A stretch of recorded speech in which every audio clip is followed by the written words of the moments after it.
Widespread investigation of reports from funeral homes, morgues, and hospitals has concluded that the unburied dead are coming back to life and seeking human victims. Zombies, man. You're creepy, yeah.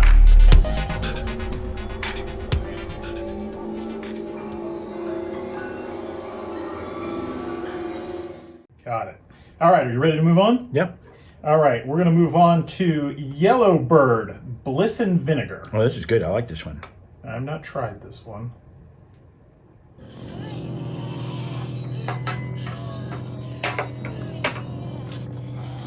Mellow. Yeah, this one's definitely I taste the vinegar. It's good. That one's tasty. All right.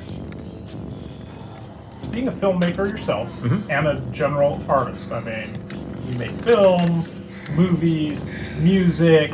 You do it all. You're a writer, published writer, author. So I'd like to get your take on this quote from Romero, coming from a creative person such as yourself. So he said, I go to these horror conventions all the time, and these audiences get so deep into it. They've pulled apart every movie 50 ways from Sunday. Sometimes I just want to tell them, get a life, man. I had a great time making these films, but it doesn't sound like you're having as good a time watching them. You're getting too involved. Lighten up. I think that's true. I read something recently. I can't remember. There was another filmmaker that was saying, like, I can't remember who it was, but it was an article basically saying, don't go to film school. You know, and they're saying, like, you should just, like, not be a filmmaker and just appreciate movies. And it's like, yeah, I get that. But, you know, being from, when you cross over into the other side, when you start looking at, it's probably the mailman. Or the dead. Yeah. Well, coming to get us. Oh, they'll keep pounding. Yeah. But lost my train of thought. Don't be a filmmaker.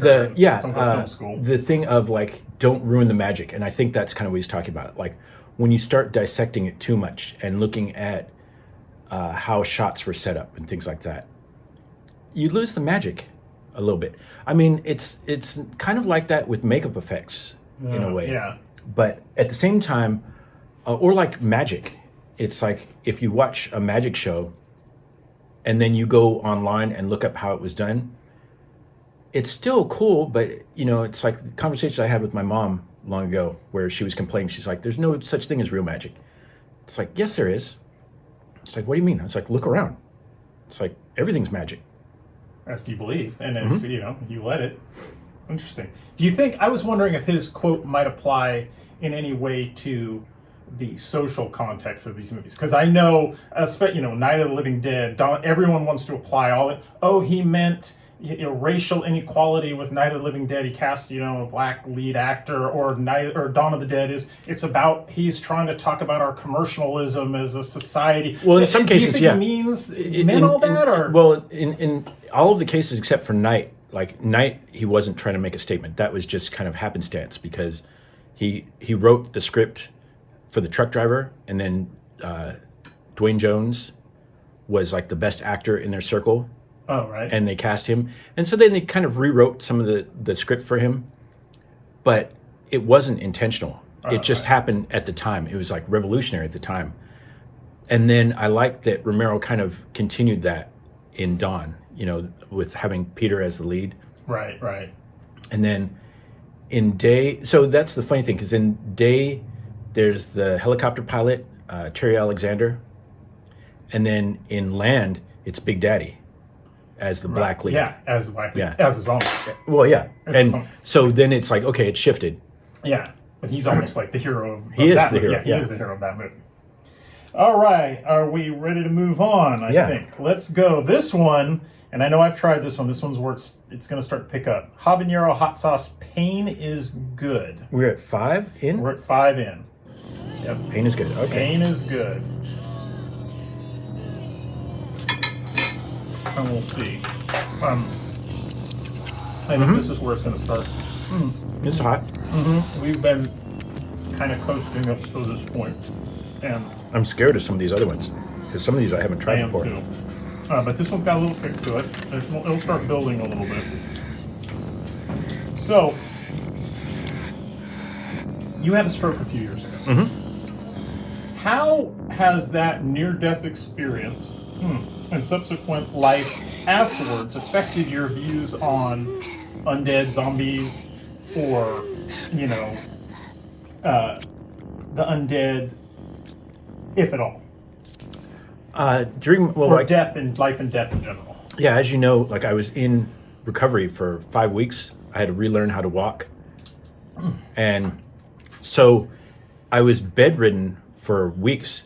And during that time, I couldn't help but think of like Zombie Roger, as in bed.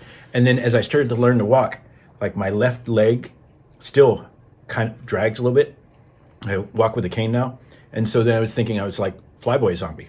Yeah, that's true. And then, walking with the walker, it still felt like a zombie. So yeah, I was using kind of zombies as my reference. It's like, yeah, I want to get my walk better so I'm not like a zombie. Like a zombie. And it's funny because like I walk around Capitol Park and lots of homeless down here, and I'm just like, oh, there's a zombie, from like way off.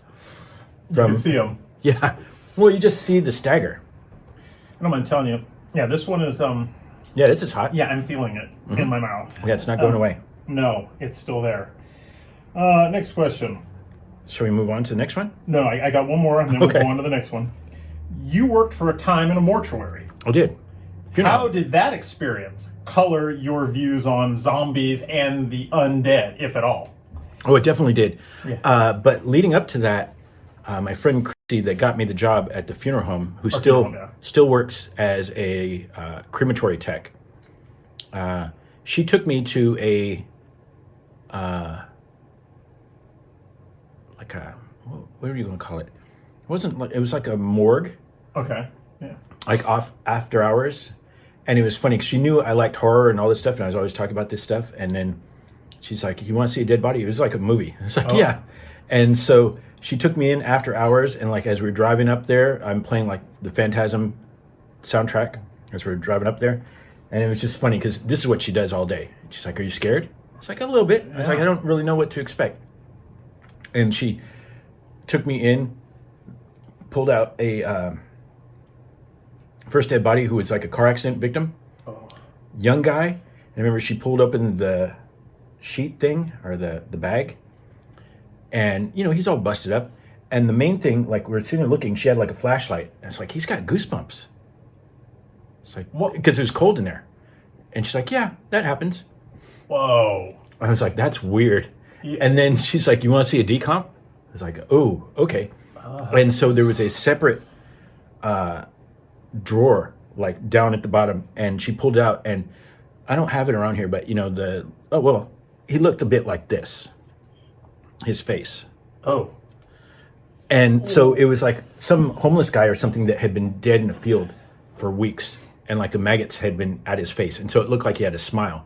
It looked like the Fulci zombie on the movie. That's what I was just thinking. Oh. And it was funny because then she's like, "Get down here, smell this," and she's like wafting it at herself, and I was like, "I'm good." She's like, "Oh, come on." And then of course I leaned in, and then I caught a whiff. I was like, "Oh, okay." Just smelled like garbage, like a dumpster. Yeah, it's just rot. It's that thing like when you see the police shows where they walk in and start gagging. I always thought that dead bodies had a very distinctive smell, like some instinctual thing told you it was a dead body. But no, it just smells like old garbage. Just old garbage. In the summer, yeah. Wow. Huh. Oh, so going back to your question. Yeah. From that moment, I'd been working on a story called Miller Mortuary. And then I realized that a real dead person coming at you would be the scariest thing on the planet. And it's like, how do I convey that? Because just like, if I was in a supermarket and a dead guy walked in, I knew he was a dead guy, I would be trying to find any escape. Oh, yeah. I wouldn't be joking around and pushing pies in his face and all that stuff. It's like, no. No, I've often thought that too, because we've become sort of desensitized as the years go by and you see all the movies. But I've thought that too. Like, if you literally saw a slow, even if they're slow moving, just lumbering at you, you would be terrified. Well, and to give you perspective too, when I worked at the funeral home, I had to actually handle the dead bodies and like move them around physically, like from table to table, and help with like embalmings and prepping them. And so handling lots of dead flesh. And it was that thing of like, they're not going to get up at all. Yeah. And that was the thing that was funny of like, people are so afraid of like funeral homes and cemeteries, and like working there, you know, with my beliefs, it's like, there's no ghost in here. It's like, what, the ghost separates from the body and then follows them to the funeral home, and then what stays there when the body goes? It's like, what's that? Why would that happen? Why, yeah, that makes no sense. All right, I think we're ready to move on. So we are on number 6 now, which is Hot Sauce from Hell, Devil's Revenge. This sounds very scary. All right, fair amount. Tastes weird. Right off the bat, it feels like Not bad. Oh, it has a little kick at the end. it's starting to build up a little bit. I think we're lucky in a way, because had we done like wings, it would have been cooked on there, and we just kind of like dab it. Yeah, It's pretty hot. I mean, not too bad though. it has a hot after, like it's still coming back. Yeah, exactly. All right. So Nose this- is running. Yeah, I'm starting to feel it loosen up a little bit. So this one comes from your friend Nicholas Grabowski, who happens to be publisher of Black Bed Sheets, who happened to be the publisher of the collection of short stories that you and You're I both in? have. Yep, we're Yeah, both in, yeah. which we have our stories in, which is awesome. So Oh, he wanted to ask the question, do you think that zombie fiction and films will ever get old? Now, I'm going to throw out their conjecture and say I think arguably we've maybe started to hit the zombie saturation point, but your thoughts? I think you're right. I think it already is old. It's just like vampire fiction or werewolf fiction. You got to come up with your own slant on it, you know, something interesting to bring to the table. I think that a lot of it is just people regurgitating stuff, The same, yeah. and or doing like the young adult, teen friendly stuff. Yeah, Twilight. yeah. Well, it's interesting you say that. So that was going to be my follow-up. Is so for you, what would be the next evolution in the zombie genre to keep it fresh, to reinvent it, to keep it going? It would have to be changing the zombie itself, like what they are, like really explain it and make them scarier, which is what I tried to do with Miller Mortuary way back when. Oh, okay. Like I kind of explain what they are, and hopefully, you know, if that thing ever comes out, that people will be frightened by what they are. Because I tried, you know, it just me personally, what would make a zombie even more scary is that it sounds funny, but like they're not in control, like something else is controlling them. Oh, okay. Interesting. Keep spoiler free in case when it comes out. Well, and it's funny too, because I've been reading or listening to the audiobook for The Rising, Brian Keene's The Rising.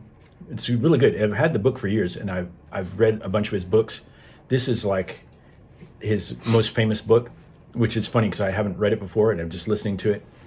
And it's similar to that in that there's like a supernatural force that's behind it. Oh, okay. And so that to me is where it makes it scary, because like the two things I think are scary are ghosts and satanic stuff.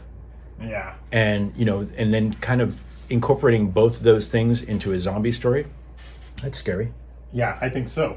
Well, so he had a follow-up, which I actually love, because this is something I think about a lot with the zombies, is what do you think about zombie animals, and what would be your favorite? The book I just mentioned, The Rising, there's zombie animals, like there's zombie mice and rats, zombie monkeys. There's a zombie tiger. Oh, cool. I think my favorite would be like a zombie chimpanzee, because you think about a normal chimpanzee and what they do to people, you know, because they want to rip off the genitals and rip off the face. Yeah. it's just like a zombie version of that would be really scary because it doesn't matter how fast they are, like they're strong. Yeah, way And stronger people. They can climb up stuff and get to you. Where are you going to hide from the zombie chimpanzee? Yeah, that would be well, and so this would be the final follow up on that one. So again, coming from Nick, so let's play that scenario. So if you have the zombie chimpanzee and he bites you and you get away and you die and you reanimate, do you reanimate as a normal human? Do you reanimate as a chimpanzee zombie, or do you reanimate as a human zombie but have monkey chimpanzee characteristics? I don't think you would. Well, because if it's like the virus is the virus. If there's a zombie chimpanzee, it hasn't gained human traits by, like, if it was bit by a human. Right. Who knows? Although, if it's just the virus and a chimpanzee died and came back and then bit a human, I think they would die and they wouldn't be like a chimpanzee. I don't think that it's transmitting other intelligence like that. Like if it was a supernatural kind of thing, then it definitely would. So they'd still be human-ish zombies. Well, and in The Rising, not to keep going back to that, but like even the zombie lion, like all the zombies in that talk or try to talk, even like the lions and like they try to roar. Say words, and they're saying words that aren't in English because they're speaking, it's a different intelligence that they have. Oh, I want to check this and like out. At one point they run into an Asian child zombie, and that child zombie is like screaming at them but can't speak English. Like it's screaming in Asian or Chinese or whatever they were, and whatever their original language was, like Sumerian or whatever. Oh, wow. I want to check that out. That sounds good. So keeping with that theme, we know zombies are everywhere, right? So now they're in comic books too. They just have the Marvel What If, and they have the zombies, and DC has a version of the zombies. So, but I got to ask a question. So if we're talking about, I know like in the comics, they've had the Hulk turn into a zombie. They've had Wolverine turn into a zombie. How the heck is that possible? How can Wolverine with his healing factor, how can the Hulk with his impenetrable skin and his healing, how could they even turn into zombies? Is that possible? Well, yeah, with the Hulk, it's a weird one because, who knows what the gamma radiation does. With Wolverine, wouldn't he just heal the bite? I mean, I think he would. I think he would go berserk. Yeah. Like, he would just lose lots of his humanity and just, because he's lost his humanity and gone berserk before. But I think he would eventually revert back. The Hulk, so that's a weird one. What if Banner got bit as a human and then died and then turned into Hulk as he was dying? Would the Hulk still have, because in zombies you still have some memories. Yeah. But the Hulk already just wants to destroy shit. So it'd be interesting. Yeah, I always thought that was trying with Superman. Could Superman even, unless the zombie had kryptonite bite, I couldn't even turn. Kryptonite teeth? Yeah, kryptonite teeth maybe. That's the only way or grill? the green. Yeah. So so it's on the same final question in this round here. Same theme, but I love werewolves. So I got to ask you, it's similar to the Hulk thing. So if a human gets bit by a zombie, but he happens to be a werewolf just in human form, is he going to die and turn into a zombie, or is the lycanthropy from the werewolf in him going to protect him and not? Or is he going to come in back as a werewolf zombie? I think he would die, and then when the full moon came, I think he would transform. If they hadn't destroyed the body, he would turn into a werewolf. So then it would be interesting, because then it's like, would you have to shoot him in the brain with a silver bullet? Yeah. Or would silver work anymore or not? Or would he even become more indestructible? Would silver not work anymore because he's a zombie, but he could get shot in the head? I don't know. Yeah, because werewolves are pretty indestructible. I mean, it's just the silver thing. I don't know. Yeah. I think I'm for the milkshake already. I'm just going to say it's for taste. All right, so we're going to... Oh, God. All right, we're moving on to number 7, which is Da Bomb. Oh, boy. So, this one we already know. It's thick. And, we tried this before a couple weeks ago. Oh, God. This is nasty. Here we go.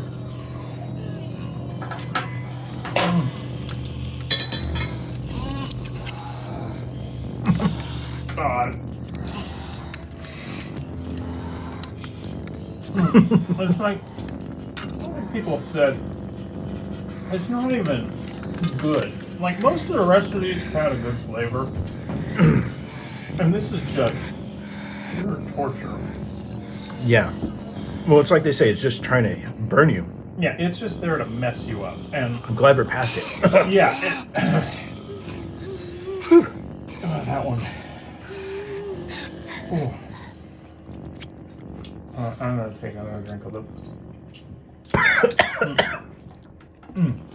God, I swallowed the wrong way. That hurts when you swallow it the wrong way. Oh my god, yeah, the milkshake tastes good. Mm-hmm. Now my eyes are wet. Yeah, it's not helping the burn at all. But, all right, I'm gonna try to get this out here. In the spirit of the holidays, people like to debate things like, is Die Hard a Christmas movie, right? When it comes around. Oh my god, here comes the hiccups. So I'm gonna name some movies, and you tell me, can they be considered undead movies or not? Okay. Damn, dude. My eyes are watering too. And the hiccups are coming. That one sucks. Okay, Death Becomes Her with Meryl Streep and Goldie Hawn. Is it a zombie movie? Zombie or undead? Can you consider it a zombie or an undead movie? Yes. Yeah? Yeah. Death Becomes Her? Hey. An American Werewolf in London. Yes. Love that movie. Thor Ragnarok. Oh, yes. Yeah. Yeah. Three. I'm crying. Weekend at Bernie's. Yes. No. No? You ain't got... Okay. Fair enough. Fake zombie. Fake zombie. You almost got me with that. Frankenstein, yes, absolutely. This next one. I Am Legend. The Will Smith version? Or the original. Whatever you want. Or the novel, or... No, you want. well, it's vampires. So we can't call them... Well, I guess they... Yeah. Okay, so that's a no. Although I thought I read... Maybe I'm wrong. I thought I read George Romero. I Am Legend is an inspiration. It is. It's a hardcore inspiration. And actually, if you watch like the first film version of it, Last Man on Earth with Vincent Price, it's totally like Night of the Living Dead with Vincent Price. And I'm burning. My tongue is burning. Okay. Pirates of the Caribbean, the original, Johnny Depp. Is there a zombie monkey in that? Yeah, he's a skeletal zombie. I mean, they all turn into like skeletal. Yeah. Okay, yeah. Zombie-ish. Hey, here's a good one. 28 Days Later. Nope. Yep. George says no too. All right. Great movie though. It is. Yeah, he even said, and when I read doing the research, he said he loved it, but it's not a zombie movie, not an undead movie. Okay, I got some true or false for you. Ready? Yes, true. True. They speculate that gravestones may have originated as a means of ensuring dead bodies couldn't dig their way out of the ground. Let's say false. Actually, what I read is it's true. With that, so Oh, do you mean like the long? It must be like the long one. Yeah, because even my wife was like, well, if you're talking about just the head, how was a headstone? But it must be like the long, like just sheets on the ground. Yeah, that would make sense. Yeah, that's at least what I read. True or false?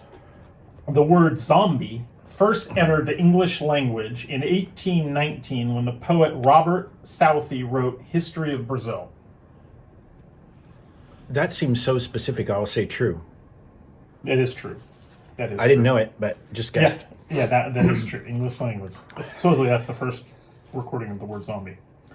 Last one here, and we'll move on. True or false? The first zombie movie was I Walked with a Zombie in 1943. False. I think Correct. it was. What is it? Isle of Lost Souls. What I have, the research I did says it's White Zombie in Oh, 1943. actually, yeah, you're Bela right. Lugosi. I was getting my Bela Lugosi movies mixed up. He's in Isle of Lost Souls too. Is he? Okay, so yeah, got him, but yeah. Okay, good job. All right, we're going to move on to number 8 now, which is Ass blaster. Well, we'll find out later today, huh? Yeah, for sure. All right. Let me get a good dollop on this thing. Nothing like the bomb. We just got afterburn of the bomb now until we get to the final dab. Yeah, yeah, it has a little kick, but yeah, nothing like the bomb. All right.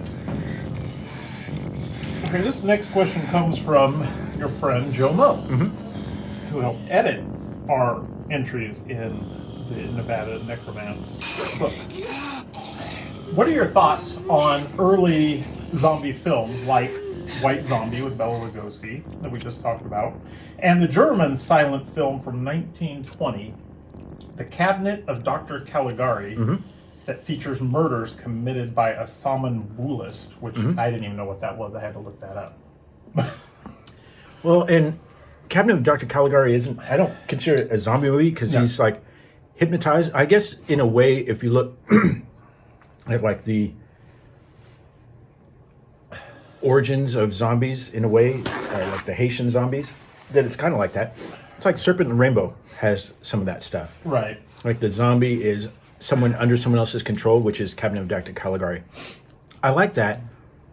And White Zombie is that too. And that's like the original thing. Like they're like enslaved, which is, you know, another social commentary thing in a way. Yeah, totally. But I like them. I prefer the ones that after Romero, you know, where they're eating human flesh. Right. Because it's scarier. It is. And Yeah, it's they're cooler. not really doing that in those old movies. No. So, as a follow-up, also from Joe, oh, God. What are your thoughts on the foreign entries into the zombie legacy from places like Korea, Italy, Japan? I love them. Italy is where Cemetery Man, that I mentioned earlier, came from. I love all the Lucio Fulci the Italian chop movies. Italian chop movies.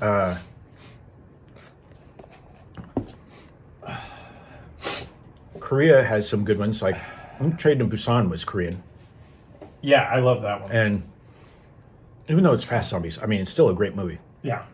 I'm trying to think of some other entries. Oh, like One Cut of the Dead. If you've seen that, I have not seen that. that's really good. I think that's Japanese, and it's really a strange movie because it starts off. It's like three movies in one. It starts off with like a film crew making a zombie movie, and then real zombies kind of show up, and the director's like trying to get the shots and putting the crew in danger. Oh. And then it turns into another movie, and then another movie. It's crazy, but it's good. Oh, that sounds cool. But yeah, a majority of my favorite zombie movies are actually not American. Really? Interesting. Like Peter Jackson's Dead Alive, or Brain Dead, whatever you want to call it. That's New Zealand. Oh, yeah. True.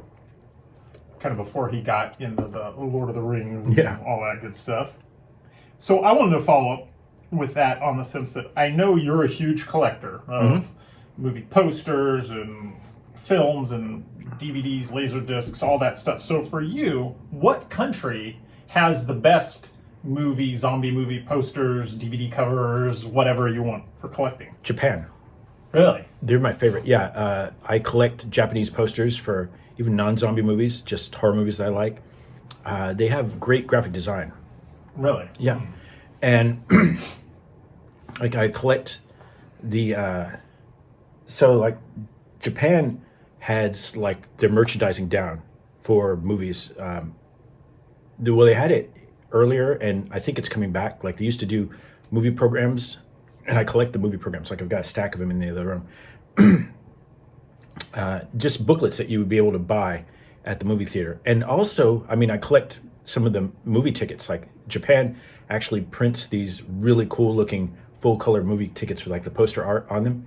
So it's like this cool collectible.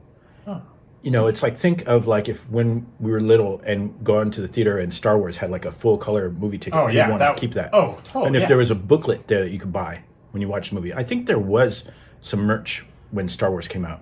Maybe. Like, do you remember when Superman came out in like 79 or 80? Like, I remember they were selling like the kryptonite rock in the theater. Oh, yeah. I mean, yeah. And of course, Star Wars had started with all the cards coming. I collected all the cards I did too. and all that stuff. But, okay, so Japan wins. Japan for sure. Japan for sure. All right. Well, I think we are ready to move on to number 9. Uh-oh. I took my glasses off because I can't see without it. Spontaneous combustion. Well, we've had this. We have had this one, and I remember it's pretty good. It's pretty hot. I'm going to get a nice coating on there. Don't want to be a whip here. Not like the bomb at all. It's funny because it seems mellow in comparison. It does, which is one of the things I wanted to figure out about this was how the cumulative effect. And I think it seems like once you've had the bomb, these other ones, yeah, they just... Because I remember we tried spontaneous combustion on its own, and it was hot. It doesn't feel hot now. Yeah, it's because we're already burned from the bomb. Yeah, like everything is burned out already. That's interesting. Although my nose is running. All right. So this is a 2-part question. You're the foremost zombie expert of anyone I know, and I put your knowledge up there with most anybody in the subject of zombies. So, if a zombie apocalypse hit right now, where the heck are we going to hold up to give us our best chance to survive? And what are your tips for us to survive the zombie apocalypse? Well, unfortunately, the only way you survive is you get away from people. You have to go like into the woods. Okay. I'm not a survivalist at all. Find someone that is a survivalist that is good at hunting. Like, you need a hunter. you have to build a team, basically. So you need like a medic, you need a hunter, you need a mechanic. Yeah. It's like we need a physician of some sort. Maybe a cook. Yeah. Especially if you're going to hunt, because someone's got to clean the kill. See, I think I'd be screwed then, because my thought was, I'm going to go someplace like Costco or something. Because it's like defensible. It's only got like one entrance, no windows, yes. and lots of stuff. But of course, I've been thinking about this, since I was a little kid. But, Dawn of the Dead already shows you that Everyone's going to go there. Yeah. Even the dead are going to go there. And I mean, think about people that are stuck in their everyday lives and their routines. Dead people are still going to go to Costco, and they're going to want different kind of samples. Yeah, they're going to want to sample us for sure. Yeah, okay. So that I would be dead then. That's why I'd ask you. Well, and also, it goes back to like my answer is the dangerous thing when this happens, if it happens, when it happens, is people. Like in all the movies, like even 28 Days Later, they show you like if the society breaks down, the people are the danger. The danger. And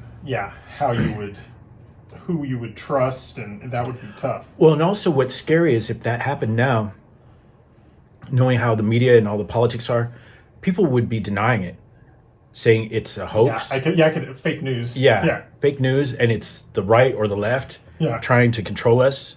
As some zombies, biting someone, ripping the flesh off. That's fake. Fake news. All right. This next one, I want to get your take on this. Okay, I want to talk about the Evil Dead franchise, which I loved. You introduced me to that like in 1980 or 81 or somewhere around there. We saw the original Evil Dead and then part 2. Loved both of those two. Those two are gory, scary, intense horror movies. Then you get to Army of Darkness, which completely shifts tone. I'm going to admit, I don't really get it. I mean, it's cool, but I like the original. So I want to get your take on the trilogy as a whole, or each individual film, and how did you like the shift in tone to Army of Darkness? Are you cool with it, or? Well, it's funny because I love the first Evil Dead and I love Army of Darkness. I think, it sounds like sacrilege, but Evil Dead 2 is kind of where there was a shift in tone to me. Because there's stuff that's like super funny in Evil Dead 2. Total slapstick. And just when first it's like, what is this? It's like coming off of Dawn of the Dead and going like, okay, where's my Dawn of the Dead part 2, when Day of the Dead comes. Yeah. But Evil Dead 2 is crazy because it basically is remaking the first one, but like on acid. just crazy. Yeah, no, that is true. You're right. I guess that is where it starts to shift a little bit. And just the whole thing of like Ash now is making wisecracks, like he's more together, Like, where he's a buffoon in the first one, and then in the third one he's just smartass. Yeah, totally. And then it's hilarious because if you then would watch them all in that sequence, it's like, yeah, of course he's just pissed off and bitter because all this crazy shit keeps happening to him. Yeah, I guess that makes sense. I may need to revisit it. I for some reason, I didn't quite get it, although that seems sacrilegious because Bruce Campbell is, like, awesome. Have you seen the original ending with the Captain Supermarket? Like, I don't know. well, I haven't seen the movie in years. There's alternate endings. The ending that you probably saw in the theater was when he was in S-Mart at the end. I think so. And there's an ending where he did the incantation and he woke up in a cave, like way far in the future. He's got a huge beard, and it's like he's screaming. It's like he slept too long. Okay, I'll have to check that out. All right, we are on to the final, last dab, which, are we going to follow tradition? Even though we've got it, are we going to give it an extra? Yeah. All right, let's, okay, we're going to give it a coating. Yeah. And then Get this. we're going to give it an extra little dab on top. Okay, extra dab. All right. Let's give it the extra. Yikes. Cheers, my friend. We have gone to the end. I've never tried this one before, so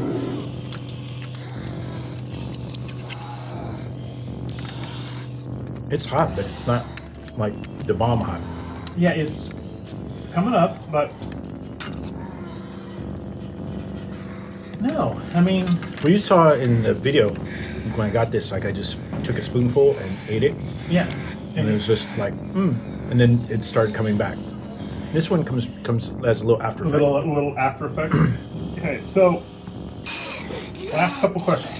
I know you're a fan of both the Dawn of the Dead and Night of the Living Dead remakes. I know you like them both in their own rights. I know you still prefer the originals to the remakes. However, what aspects of the remakes do you actually find superior to the originals, if any? In the Zack Snyder remake of Dawn of the Dead, the beginning sequence is ass-kicking. Like the first 10 minutes, I guess, like right up until the credit sequence, pre-credit sequence. It's just, it's everything is ramped up and scary. Yeah. I like the intensity of that. In the Night of the Living Dead remake, I liked Tony Todd's portrayal as Ben is awesome. I liked some of the twists that they did in the story of making Barbara strong and more of a survivor. Right. And that she's right. She's the one person that's actually right. Oh yeah, it's coming back. Yeah, it's coming back. It's coming back. I like the makeup of the zombies in the Night of the Living Dead remake quite a bit. That's some of my favorite zombie makeups ever. Okay. They've got that kind of jaundice yellow look, and some of them have the weird appliances over their eyes, so their eyes are like milky and non-blinking. Very cool. Okay, so I enjoy both of those too for what they were. Right, they're not the originals, but okay. According to Rotten Tomatoes, the top 5 zombie movies of all time are at number 5, Zombieland, number 4, Night of the Living Dead original. Tongue is burning. Number 3 is Train to Busan. Number 2 is Shaun of the Dead, and number 1 is Dawn of the Dead 78. So, what are your top 5? Number 1 is Dawn of the Dead, 1978. Number 2 is Night of the Living Dead, 1968. Number 3, I'll say Lucio Fulci's Zombie. Okay. Yeah. Number 4, Peter Jackson's Dead Alive. Number 5, Reanimator. Oh, interesting. Reanimator. I haven't seen that one since we saw that years and years ago. Got it. Yeah, I don't think I would have put Shaun of the Dead in there for sure either. I do admit I really like Zombieland. I think it's great. Well, yeah, Zombieland is great too. It's fun. Actually, I like the second one too. I did too. My tongue is still burning on that one. Yeah. So, what is, last two questions. What does the world look like 10 years after a zombie apocalypse? Are humans still around, or have the dead taken over? And what does society look like? I think after 10 years, zombies haven't taken over. I think that they would die out. Lack of food, and they're dead, so they should be decaying. Right. Which is what I've always thought about shows like The Walking Dead that are kind of trying to get there. I don't know, whatever, they're like 7 or 8 years in now, and it's like, how can you have thousands, herds of zombies that are still capable of walking at that point? So I guess the question would be whether human beings are still alive. I don't know. I guess that's more of the philosophical question of, do you think people can adapt and overcome, or would it just finally ruin them? Looking at how things are now, I think we'd be ruined. Yeah, could be true. So we're going to end this on one final question for you. Fast zombies, slow zombies, what's the future of zombies? Slow zombies. Always. It's just that thing, like going back to being around dead people. It's like, why would they suddenly be fast unless there was something else supernatural going on? That would make sense. If like an entity was taking over the body, right, then them moving fast would make sense. Or like, in the Day of the Dead remake where they're crawling across the ceilings like ninjas. I still don't understand that.